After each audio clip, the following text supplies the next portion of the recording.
खरं तर बीडला हे जाती ते निर्माण करण्याचे प्रयत्न आज नाही, पूर्वीपासून होत आलेले आहेत. सातत्याने आपण बघितलं, लोकसभेलाही तेच झालं, विधानसभेलाही बऱ्यापैकी तोच करण्याचा प्रयत्न झाला आणि आता पुन्हा तेच होताना दिसतंय. आणि विशेष करून सातत्याने तिथे एक आरोप होतोय की तिथं मुंडे फॅमिलीने सगळे वंजारी समाजाचे अधिकारी नेऊन ठेवलेले आहेत, त्यामुळे सगळं होतं. दमाने यांनी हा आरोप केलाय बिंदू नामावलीवर. नेमकं काय?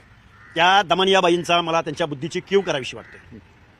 गोपीनाथराव मुंडे 4.5 वर्षे सत्तेत होते, पण या महाराष्ट्रामध्ये मग मुख्यमंत्री कोण होते, गृहमंत्री कोण होते, पालकमंत्री कोण होते, आमदार खासदार कोण होते, याची यादी काढावी लागेल. दमनियाबाई काही बोलताय तुम्ही? लातूर, सांगली, पुणे, कोल्हापूर या जिल्ह्यामधले, जालना या जिल्ह्यामधले पण अधिकारी शोधावे लागतील. आणि मग मुंडे साहेब जर 4.5 वर्षात जर एवढे एंट्री देऊ शकत असतील एकट्या वंजारी समाजाला, तर मग इतर मुख्यमंत्र्यांनी किती एंट्री दिल्या याचं तपासावं लागेल ना. साधं उदाहरण सांगतो. दमनियाबाई, तुमचा खूप अभ्यास आहे ना. MPSC Maharashtra public service commission याचे अध्यक्ष, याचे सदस्य कोण आहेत एवढं अंजलीताई दमनियांना मला सांगावं. मग आम्ही जात शोधायची का त्यांची? कोण सिलेक्ट करतं? अधिकारी कुणाकडून सिलेक्ट होतात? अंजली दमनिया या नवी पेठेमध्ये पोरं काय अभ्यास करतात? ऊसतोड मजुरांची पोरं आहेत, काबाड कष्ट करणाऱ्यांची पोरं आहेत. ती मेरिट मधनं चालण्यामधून अनेक परीक्षा देऊन पास होतात. काय बोलतात ही लोक?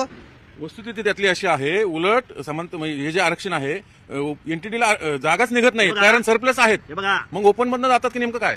धस साहेबांचं मी आभार मानेन. चला, तुम्ही बिंदू नियमावलीवर बोललात. धस साहेब, काढा महाराष्ट्राची बिंदू नियमावली.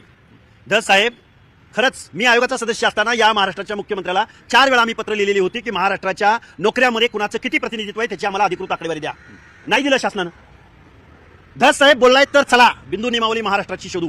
बिंदू नियमावली शिक्षण संस्था सोडल्या तर बाकी सगळ्यांची बिंदू नियमावली ही महाराष्ट्रासाठी असते. धस साहेब, तुम्ही पुढे या आणि बिंदू नियमावली. मग कारखाने कुणाच्या बिंदूवर आहेत, सहकारी साखर कारखाने कुणाच्या बिंदूवर आहेत, महाराष्ट्राचं अर्थमंत्रीपद कुणाला भेटतं, कायदा केला म्हणून बिंदू नियमावली शोधता काय? बेकायदा जे तुम्ही बिंदूवरती बिंदूसारखे चिकटून बसलात त्याचं काय? त्यामुळे बरं झालं धस बोलले. धस, बिंदू नियमावलीवर होऊ द्या चर्चा, करा बिंदू नियमावलीची मागणी. आम्ही तयार आहोत. महाराष्ट्रामध्ये कोण कुठल्या बिंदूवर बसलाय आणि कुणाचं किती रिप्रेझेंटेशन आहे याच्यामध्ये मुद्दा असा आहे, जी मुलं ओपन मधनं भरती होतात ती नंतर जातीचा दाखला जोडून ही मंत्रालय प्रशासकीय यंत्रणा हा सगळं घोळ घालते, त्यामुळे मग ते जागा निघत नाही. हे वास्तव आहे. बघा, या महाराष्ट्रामध्ये आरक्षण नावाच्या पॉलिसीचा मुर्दा पाडला गेलेला आहे आजपर्यंत सत्ताधाऱ्यांकडून. कारण जो ओपन मधून सिलेक्ट होतो तो नेहमी कॅटेगरीमध्ये दाखवला गेला आहे आणि ज्या ज्यावेळी जागांच्या भरत्या निघतात किंवा पोस्ट निघतात त्यावेळी 0-0 जागा येतात.